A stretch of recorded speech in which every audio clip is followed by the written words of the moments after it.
Every painting needs a canvas. Every film needs a picturesque location to elevate its story. The maestro Satyajit Ray used locations as characters. We see this in Rajinikanth's Anathi, where southern India pulsates with life. It's impossible for an Indian film lover to hear the mandolin tune of DDLJ and not think about the mustard fields of Punjab. Such is the magic of a great location.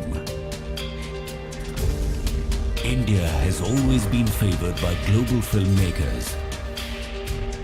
Who can forget the meticulously filmed auto rickshaw chase sequence shot in Udaipur, which makes Octopussy one of the greatest Bond movies? In Heat and Dust, James Ivory pays tribute to the city of Nawabs.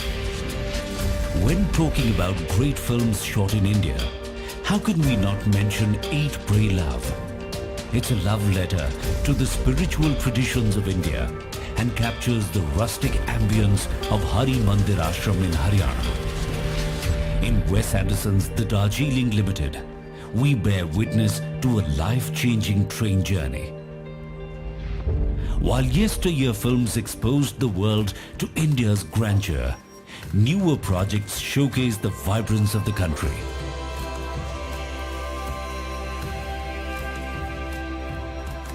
In A Suitable Boy, we see the palatial exquisiteness of Madhya Pradesh. In Christopher Nolan's Tenet, we witness the beauty of Gateway of India in all its glory. The hustle-bustle of the sprawling metropolis translates beautifully on screen. The action thriller Extraction takes you on a heart-racing journey through the streets of Mumbai and Gujarat. The topographic diversity of Indian cities provides the perfect soundtrack to the on-screen action. From the streets of Mumbai, we make a quick detour into the ancient city of Delhi. The White Tiger plays on the vibrance and cultural diversity of Delhi. Rural Rajasthan is beautifully explored in The Skater Girl. It uses the sparse landscape to portray the ambitions of the youth of India. In The Last Film Show, we see the magic of cinema unfold in Saurashtra, Gujarat. Every stone unturned reveals a story in India. Bask in the culture. Breathe in the history and run your fingers through narratives as old as time. Come, visit these locations and walk through the lanes that inspired the world's greatest storytellers. If you are filming in India or looking to co-produce under one of India's official bilateral co-production treaties, then the new incentives scheme will get you 30% of your production costs reimbursed. Come to India. Come home to your imagination.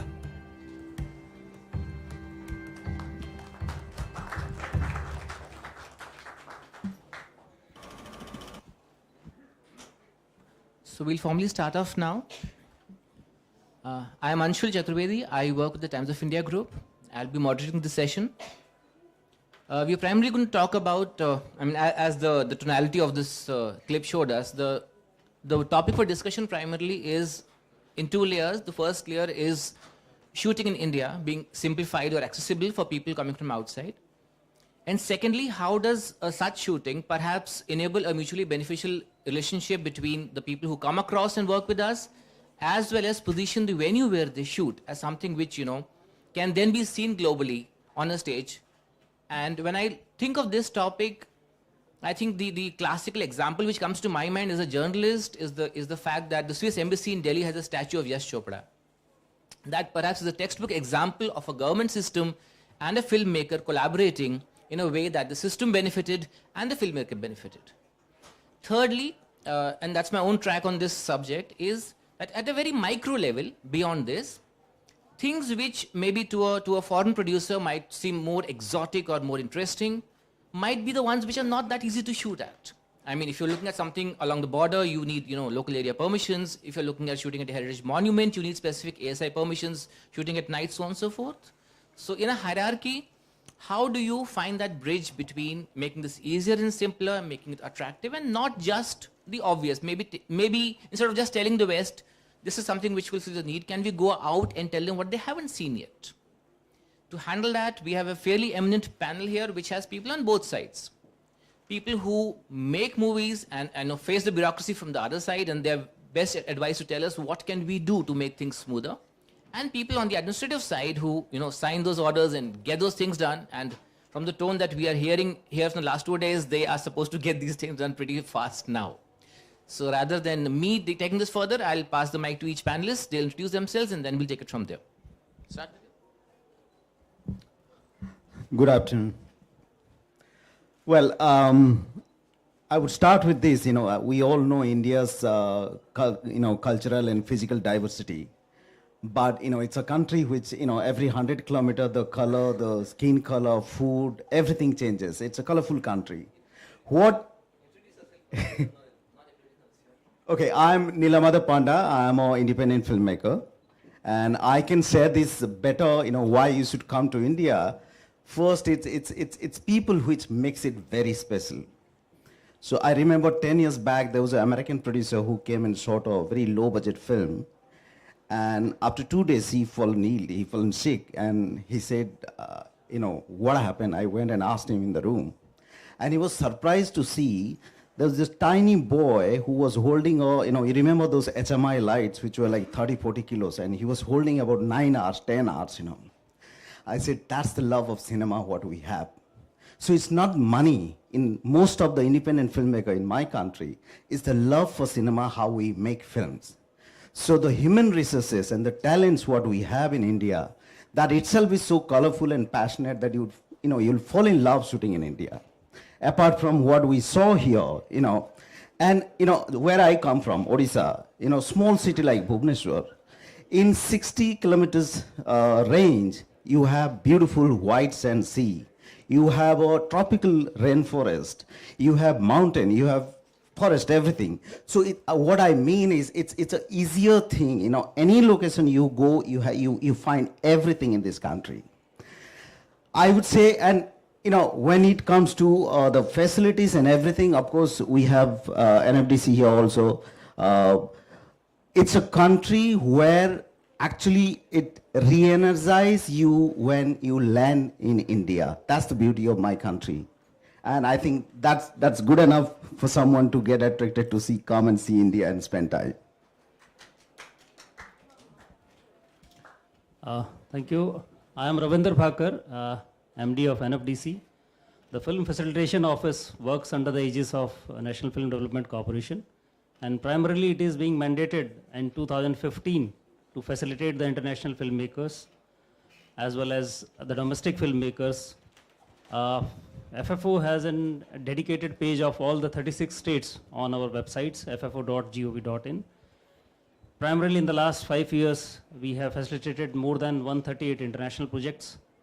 And with the announcement of the new incentives, now more and more international filmmakers will be benefited by these incentives, which are pretty lucrative in terms of the kind of budget which has been allocated on an annual basis for these incentives.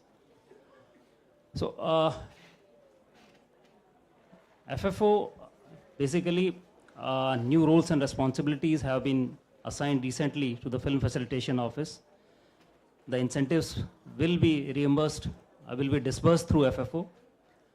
Also, Film Facilitation Office is tying up with the National Single Window Scheme for implementing various schemes in order to promote the number of screen density. In order to increase that also, we are working on a single window scheme so that the people who wish to open a theater in the country, they are being facilitated under a single window scheme so that the number of permissions, a domestic theater owning requires almost, we studied 60 to 70 permission in a state. So we want to make it hassle free. Intent is to increase the more number of theaters in the country. Along with that, we want to project India as a content hub, and for that, we are also contemplating to go for an event management in the media and entertainment sector. For that also, we are working as a single window scheme. So these are the few initiatives which in the recent FFO is working on, and hope this will benefit all the international filmmakers as well as the domestic filmmakers. Good afternoon. I'm Saurav Vijay, Secretary, Culture Affairs Department, Government of Maharashtra. As you are all aware that Maharashtra is a cradle of filmmaking in India, and we started right from the first film that was made in India to the kind of films that you are seeing now. So it's a headquarter of the Bollywoods in a way. So we take a lot of pride, and during the course of discussion, I'll share some of the initiatives that Government of Maharashtra has taken. But we really boast of two public sector companies which are there in Government of Maharashtra, which facilitates and creates a whole ecosystem, right from filmmaking to even the post-production facilities that we have. So I'll share during the course of discussion that. So with this brief introduction, I hand over. Good afternoon. I am Ravi Kutarakara, Secretary, Film Federation of India and South Indian Film Chamber of Commerce. I'm a film producer, director, and a producer too. India makes the maximum number of films, though many are censored.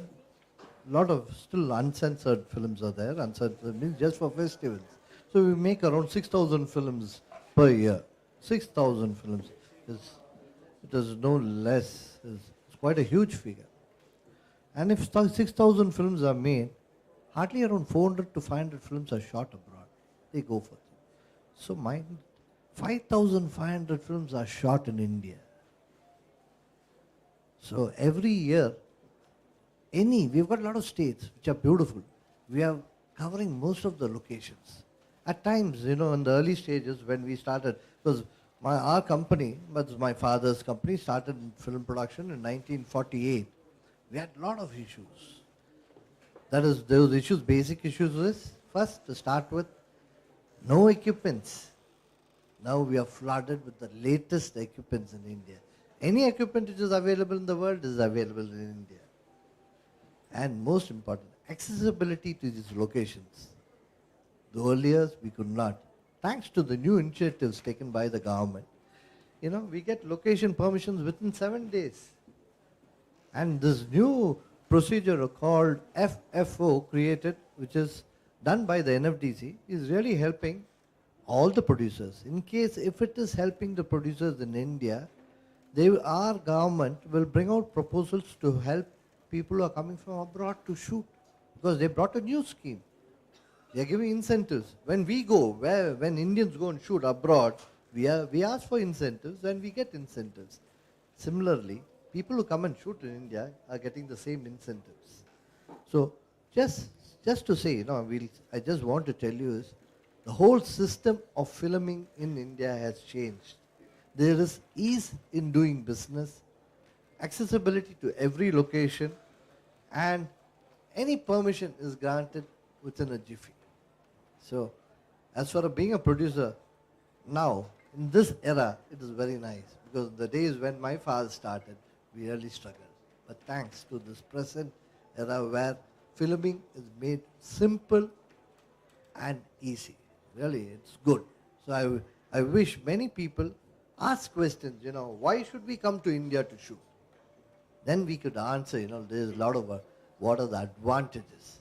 Because one thing, varied locations, different states, different heritages, different culture. You want a fort, you want a sea, you want a big monument, anything is available in India. So I would like my friends also to speak, so then we'll just answer. I am Killian Kerwin. I work for SK Global. We've been making content in India for about 6 years now. I agree with everything my fellow panelists had to say about the ease of filmmaking there. It's been great. India has top quality technicians, locations obviously. We are not making Western content in India. We're making actual Indian content in India. So we're not there for locations as much as we're there for the stories and the storytellers. I think that you mentioned early on, which is the super important thing for us. But totally agree that it's the difficulties we have filming in India are the difficulties we all have filming anywhere in the world, which is making the show happen. And as I said, the technicians and the facilitators and the government representatives, both locally and nationally, are there to provide support, and it makes it a pleasure to do business there very much. So thank you. I'd like to start with you because of everybody else on this panel, it is your viewpoint which is actually the most critical. We can sit and say it's a great place, but it's you who have to agree with it for this to move from here, at least given where we are sitting. And so when I read about what the work you've done, two things intrigued me, and I wanted to ask you two questions on that. One is that you worked with a series which is one of my favorites on OTT, Delhi Crime.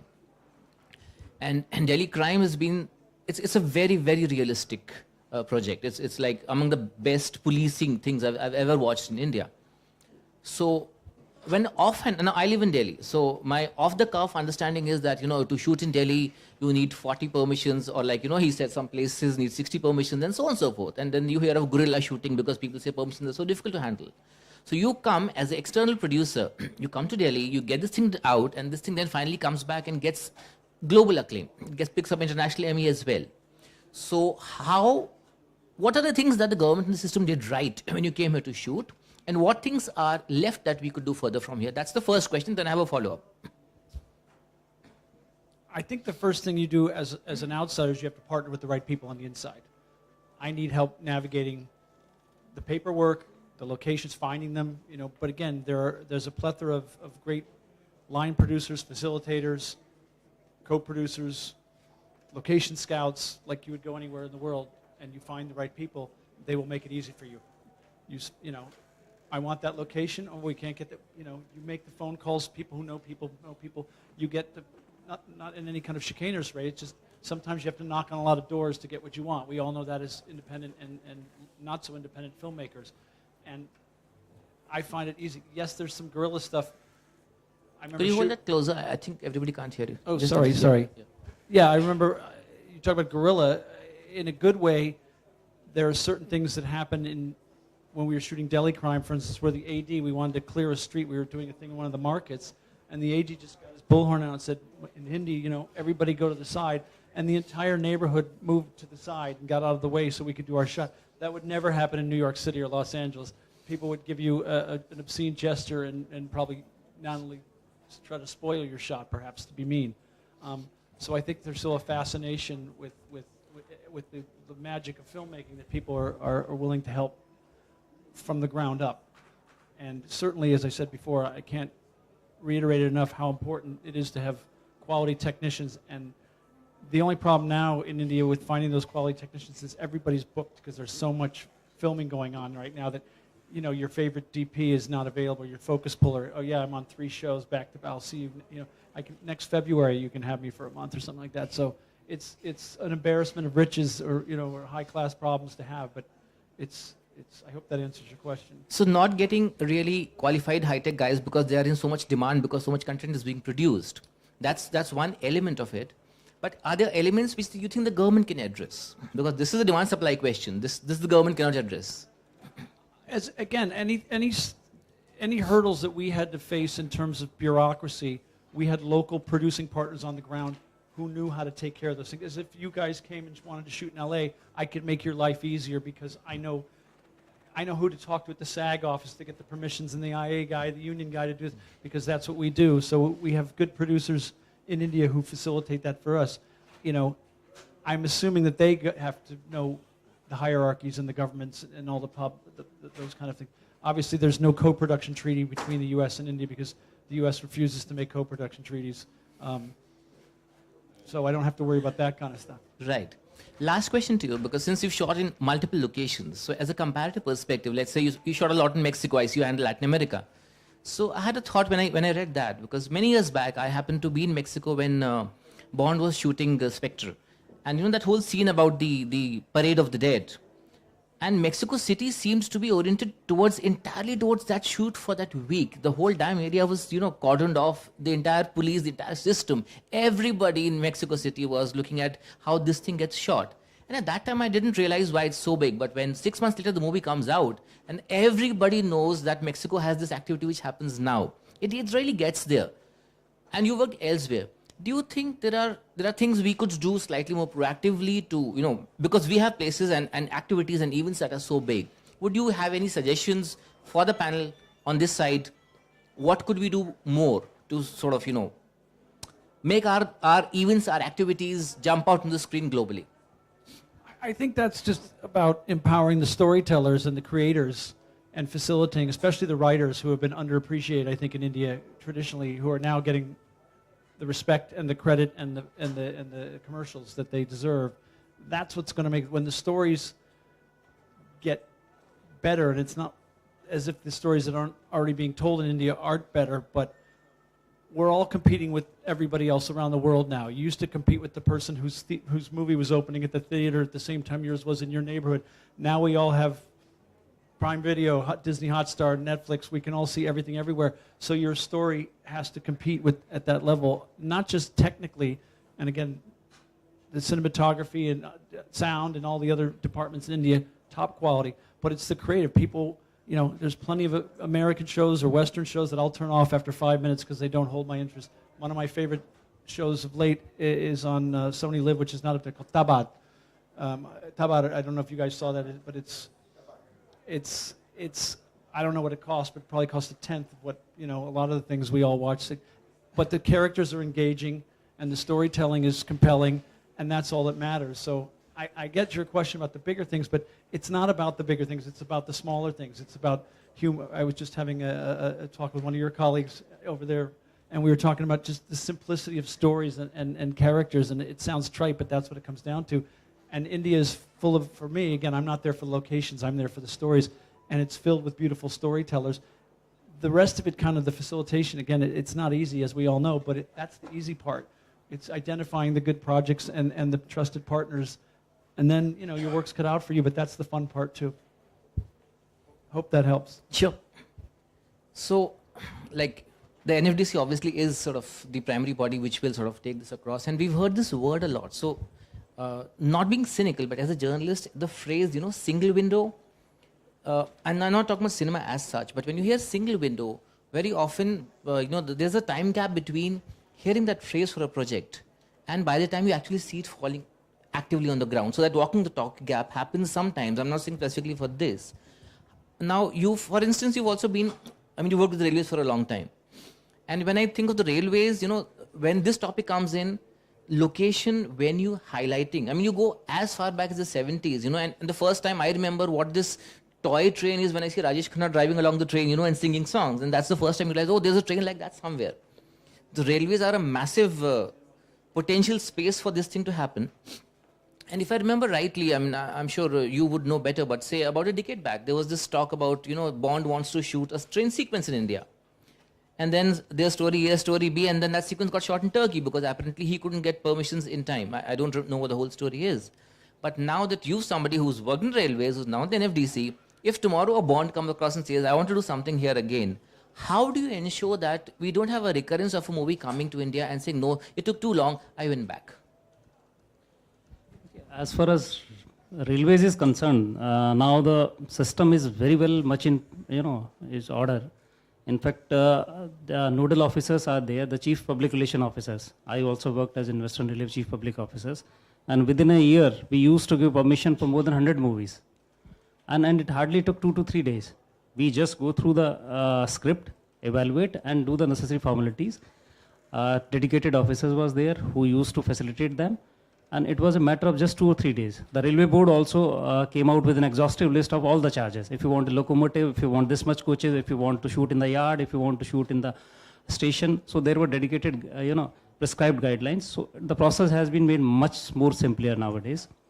Now you can also approach through FFO also for the permissions for the Ministry of Railways. So now FFO can come in and then they can coordinate with the railways. So that's what I am saying, the single window system in the sense that you, for any monument shooting, you need not to go to the Archaeological Survey of India.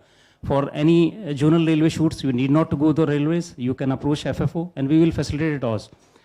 there was a need there should be in some grievance redressal mechanism in case some delays are happening. Suppose a filmmaker who is shooting in state of Madhya Pradesh and he is facing certain problems. So now we have come out with a grievance redressal mechanism. There is a simple 5-6 entries are being called upon, and then we immediately connect with the state administration and we get this facilitated and this work is done. More than 68 such cases we have solved in the last 6 months where the filmmakers have been benefited. Most of the states, even 50% of the states, they have come out with the film policy in India. And sometimes the filmmakers, they face a problem in getting the incentives. Sometimes there is an inordinate delay in getting the incentives. So we have come out with an incentive tracking mechanism. In fact, the incentives announced to them, promised to them are being tracked on a real-time basis, and we ensure that those incentives, whichever state is being involved with them, they are delivered well in time. So the incentive tracking mechanism and the grievance redressal mechanism, these we have started just 2 months back. So they are basically to facilitate all the filmmakers so that there is an hassle-free way out for their shoots. So the point he's making now, there's a lot of commentary about, if somebody has an issue with the states, they come to us and sort of we resolve it with them. Now you represent the state which probably produces the most movies, at least in commercial value. Would you educate us on how this works when somebody comes across, they have an issue? Do they come to the state directly? Do they come to the, and if, which way does it work? Have you seen the process happening? How seamless is it? So just to add to it, what my colleague was saying, Government of Maharashtra, our Film City Corporation took the first initiative. There was a pilot which we implemented for the city of Mumbai. And that was, I think, as you know, there are a lot of government agencies which work, line departments, as you was referring. You have to approach to number of people. But through this single window pilot, what we try to achieve is not only the Bombay Corporation, the police department, and also the other departments which actually fall in line. And we found that more than 2,000 applications have been successfully processed in this way. So we found that this pilot was successful. Very recently, Government of Maharashtra decided to extend it across the state. And it requires a bit of capacity building even at the district administration level. So at collector office level, we are now in the process of actually onboarding them to this new portal that we have created. All the locations, the shooting locations which are there, you will find, as he's saying, producer or anybody who wants to shoot in Maharashtra would like to know what are the various locations. And we have very rich locations, be it you call it the natural beauty of the beaches, of the forts, as he's rightly saying, ASI, so we have a state archaeology department. In India, we have plethora of all these departments, but to bring them to on a single portal where person just applies, and then we are taking care of it. And the very recent examples where the Film City facilitated the shooting was the Tenet, which was shot, and also the Mujib. Actually, in fact, the entire shooting of that has happened. So our MD Film City has really taken pains to take out the team and sorting out most of the issues. So these are the things which we are really and wanting to populate it, not just the public sector locations. We are inviting the private, if suppose somebody feels he has a good enough, beautiful bungalow along a beach or anything, you can really apply to us, and we really want to see that the portal is a success. And whatever incentives that Government of India is facilitating, Government of Maharashtra has been giving to the film producers, especially to the Marathi filmmakers. For now, we are also working on a new policy which we want again to be rooted to the same single window portal. So it is, again, as my colleague was saying, it's about ease of filming that we are promoting. And that has recently won the award, the single window system created by Maharashtra. So I think, of course, more the expectation, as you are rightly asking, we'll keep interacting with the fraternity. More we'll try to make the portal much better, easier for them, so they need not face any difficulty with regard to finding a right location in Maharashtra. So Neela, you've sort of, you did a lot with the international film community. I mean, each time I try to contact you, you're traveling to Berlin or, XYZ location and saying, okay, I'm looking for a joint venture, a co-production or whatever. So I'm assuming you're talking a lot to people who are not Indians, who work on stuff with you, but you primarily shoot in India. Every film you've shot has been done in India. So what's your take on the journey from when you started doing this to how things are now? And give me a comment as an outsider to what both the center and the state, so to say, have said right now about this, things being easier and smoother. Yeah, to start with, I'll agree with him. I shot something in 2011, and it was nightmare for good 30 days to get a railway permission. And 18 I shot in Delhi, and in 7 hours we got the permission from railways. So it is that fast. And moreover, if you see why I said people, why people is important, why human resources are important. I mean, we know that India has locations. You know that anything you want to find, India have it, In this journey, again, 2009, I shot something in India Gate, which is like rightly said, 40 permissions you need from Ministry of Defense, Home, everywhere.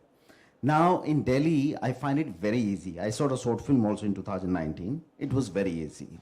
And more to that, what I feel sitting here in last 3 days, what really excites me, all this my, 2 decades of cinema journey, look, a minister comes here spending 3 to 4 days.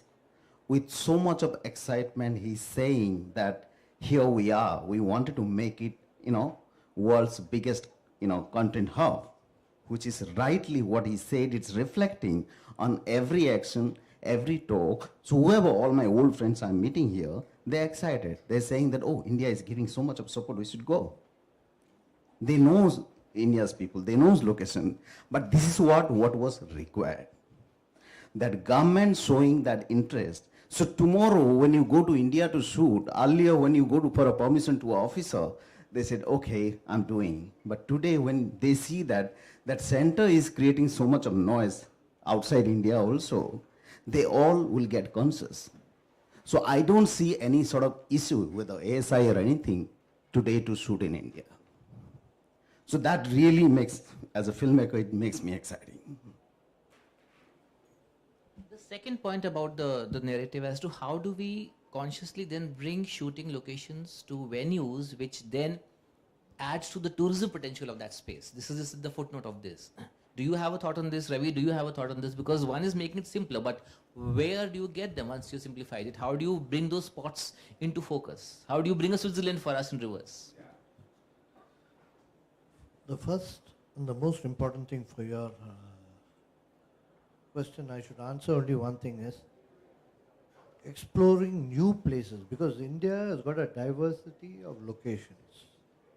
One. And what we should do is we should, show those locations and make an album. Because what happens is, what usually happens to most of the people or most of our creators and filmmakers, because being a director and a producer, we have got one perspective of our location. The usual things, locations, what we see are not what we require. Because what we see in a postcard, we say delegate, we see this, the normal locations. We look at few frames. These frames are based on the script, what the director requires. So what we should do, we should take a vast series of photos in canvas, the entire, different locations available. Could be a monument, it could be a road, even a small gully, street gully. We should have photos of that. We should have photos of villages. We should have photos of different, in Rajasthan, we've got these small settlements. So you're basically suggesting a Getty iStock quota for, location in India search and you get those options, yeah? Yeah. Mm-hmm. And next, to get foreign people to come to India, one simple thing is, first of all, we have always been saying the scripting. So what happens is, when foreign producers plan a film, they should have a good script. They should know these things are available, and they should come and try to make films in India, because very few films have been made in India. In fact, you think reverse, many Indian films have been shot abroad. Of course, yeah. Many Indian films are shot abroad. But isn't that because as a foreign entity, you have to go through certain steps that a local Indian person wouldn't have to go through to get permissions? That's still in effect, correct? If I come in as an outsider without teaming up with the local producer, I have to go through review of my script, correct, and to get my permissions, as opposed to a local guy doesn't have to do that. I believe that's the case. What you said was 500% true years ago. Years ago, we used to go, and I'm saying same thing what happened 20 years ago is what you're saying. 20 years ago, we used to give a script, It has to be approved. And this is the same case in any country, because the basic things is we come and shoot in a country and we don't offend the country. That's the basis. That's a normal thing which happens everywhere. Does not happen in India alone. Even USA, I cannot go and shoot a film and offend the country. I cannot do that. But today, I have seen for Tenet, how fast, because I'm shocked. Even for an Indian film, we could have not got a location so fast. It is to learn. That is not, the main thing was India is opening up. Even for me, because I'm one person who have been always advocating there must be ease in doing business. Today, I'm feeling happy now. I've got now one film shooting. I've got my next film shooting which is taking place in July at Munnar. I've just told that I'll get my permissions. I'm going to apply just 15 days in ahead. I'll get my permission. But same thing, in case if any foreign producer is planning to come to India, he submits his script, because this is not supporting my government, or this is the same thing every government, every country should follow. Promote film shooting is two things. One, when we promote film shooting in India, we are getting, it's really 3-4 things which happen simultaneously. One is we are encouraging film tourism. By encouraging film tourism, we get a lot of foreigners coming back to India, see the local culture, heritage, and going back, number one. Number two, we are giving employment to Indian technicians who are quite well skilled. One of the best skilled technicians are found in India. We are getting. Plus, when a foreign film shooting comes here, there's a small thing which is called skill development. They bring some new technology which is helpful for India also. So on the whole, it is a coordination and understanding between foreign film producers and the Indian government which has to take this ahead. That is filming in India. And the only request which we have always been saying to the government, though this is not a platform, but this is a place also to stay, we should have a composite directory of number of technicians available in each state. Today, if they are coming here, today you want some jig operators, I want to shoot at Chandigarh, I want to shoot at Rajasthan, I want some jig, I need some Steadicam people, I need some sound gaffers. I should have an exhaustive list of technicians from each state, so I can easily find out. And that should be put on the website, so everyone could have access, even the Indian producers from South India, basically I'm from South India, and foreign technicians. And also the list of each state, who to contact, from where to get the permission, the request letter, all those modules should be on the website, and which will help more filming in India. Yeah, you want to answer that? In fact, we have noted your suggestion long before, and we are working on providing the district-wise details of the technical manpower which is being available, so that the district authorities and other concerned state authorities, the information is already uploaded on the websites. For this thing, we are in the process of working it out, and very soon we will be updating all these lists, so that district-wise you can get all the details, the kind of stay where they can, that kind of transport agencies available over there, the kind of technical manpower pertaining to the film shoots also. So very shortly we will be, I understand this is very much required, and we are working on that. Another thing is, earlier it was felt that the form, the initial form for the permission form is too exhaustive. So recently we have simplified it, and almost 70% of the entries we have done away with. So it has become a very simple form. One can fill within a 10 minutes time, and the application is, it's processed on a fast track. Okay, just one. Yeah. Sir, when we go to US, there are few line producers there. So what happens is, similarly, we request members from our fellow countries to contact our government, and also contact our respective associations there. We have got a list of top line producers. We can help you, and we'll work for you. Work in tandem and get your job done as fast as possible. Ravi, could you give the mic to Jayarajan hasn't sort of, no? So, no. So Jayarajan's, resume is sort of pretty intimidating. Like you start reading about, National Award, you start reading about the Crystal Bear Award, you read about the Golden Peacock Award. He has quite a plethora. Extremely, apparently he seems to get award for every film that he makes from what I've been reading. So I'll sum up the structure what we've been talking about, and It's basically, we will see the whole point being that we're trying to have a dialogue between stakeholders on two sides, the people who make movies and the people who sort of are the people who have the power or the space to make it easier and to streamline. I mean, we have this discussion happening at Cannes over the last couple of days that to make a movie in India, himmat ki zarurat nahi honi chahiye. I mean, you should not be needing to bring in that courage and resilience to go through the bureaucracy. That should be natural, and what you apply entirely should be the creative process. So, at least what I can get as of now, the sense of the house is that there is one comparative between, of course, 30, 40 years back when, you know, it was a pain to get cinema out. It was not something which we can, I mean, the word industry itself was not applicable, I would assume, at a certain stage, because governments wouldn't look at cinema like today fashion. They still don't count as the industry.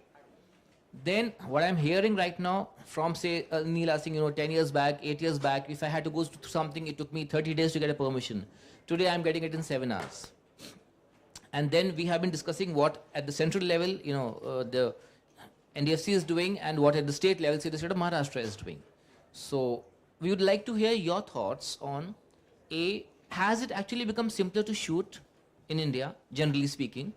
And B, the footnote being, because again, I've heard that, now I haven't seen all your movies, but I hear that you sort of put in the location and the spot and the natural beauty of the place is part of your narrative. So how can we use this model to get in foreign filmmakers to highlight our locations and build a mutually beneficial relationship? Yeah, first of all, sorry for the delay because flight is delayed. That's a very beautiful topic.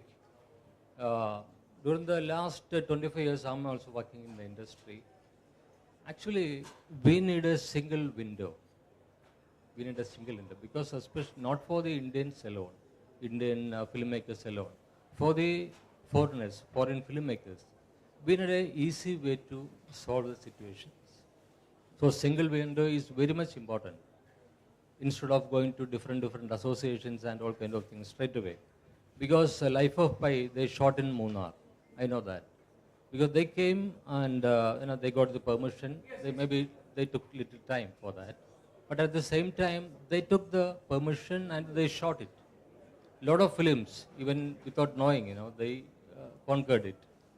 India is the place of variety because in India alone we can do lot of films, especially any kind of landscape, cultural wise, any kind of support from the people. A lot of technicians, as Ravi said, a lot of technicians are there, equipments are there, different kind of locations and all kind of supports are there. But we need a single window.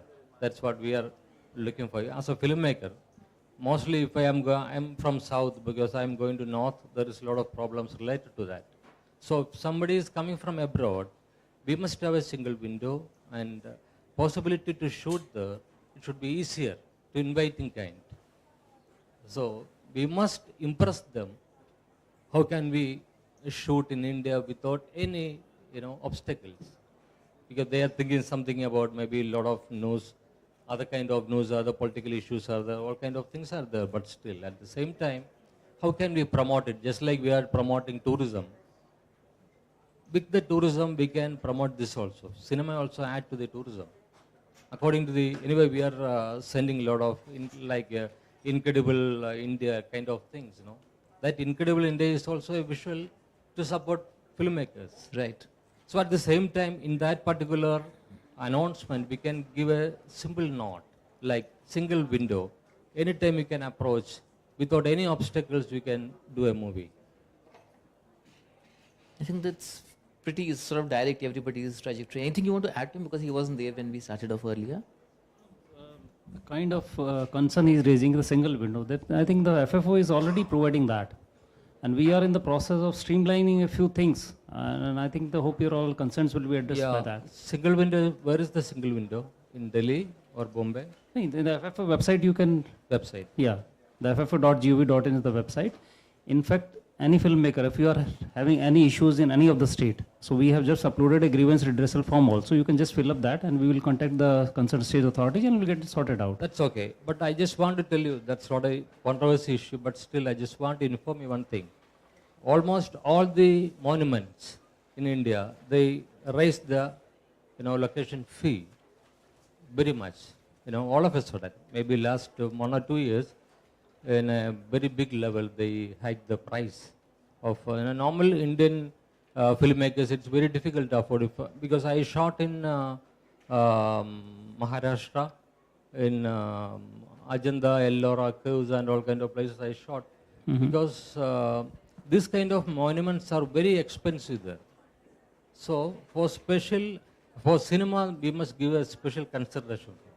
Yeah, my colleague will answer about that. Yeah, Ajanta Ellora, yeah. So I think we are coming out with a new policy, which is under this thing. Some states have already made it, but because our state single window thing was being mentioned, we piloted in Mumbai. You just visit the website. We'll be more than willing to take your feedback on that, but it is a successful pilot. So that's what I was saying. It is not a one-day thing. It really takes time to populate that thing and to make things easy. Like now you are giving a feedback that the location-wise, maybe some concessions are required for the site-specific locations.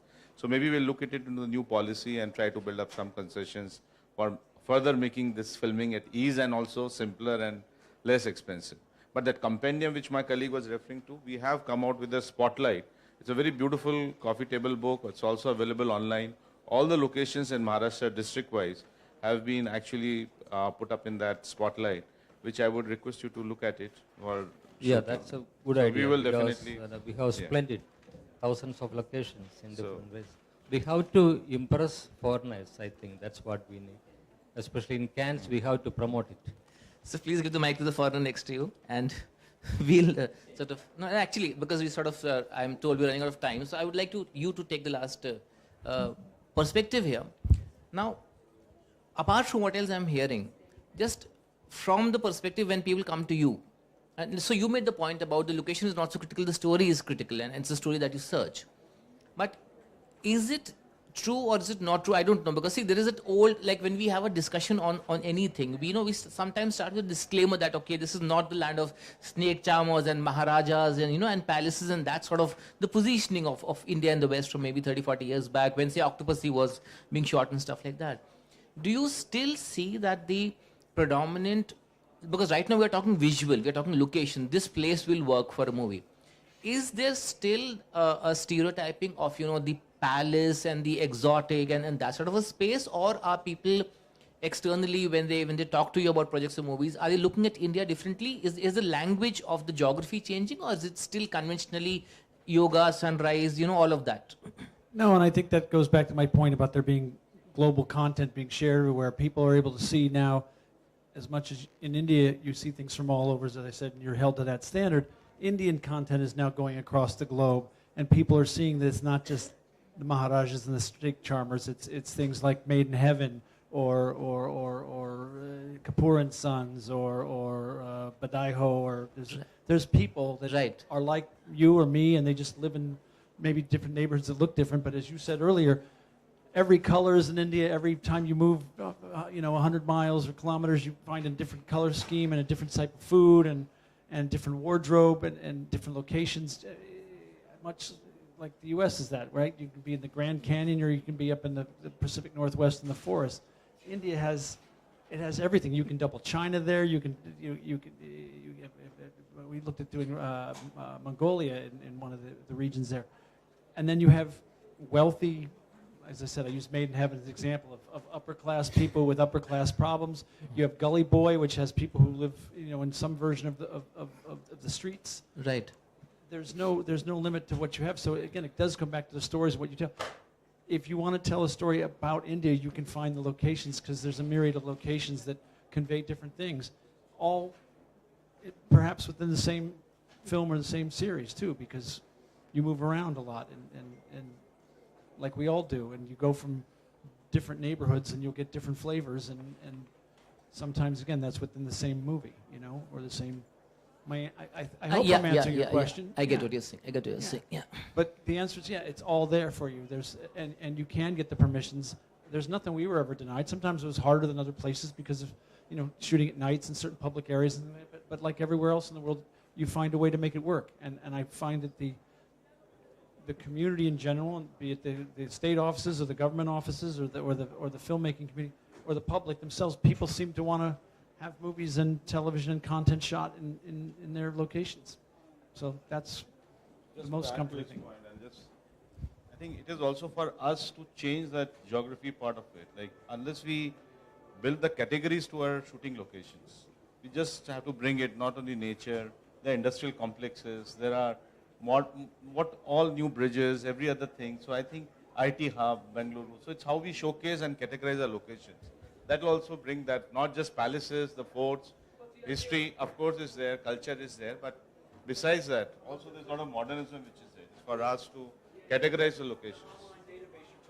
Yeah, yeah. You'll have millions of photos throughout India, but to be able to type in slum or penthouse or alley or skyscraper or whatever, you can IT park, you can find it all. Fair enough then. I think, yeah, please.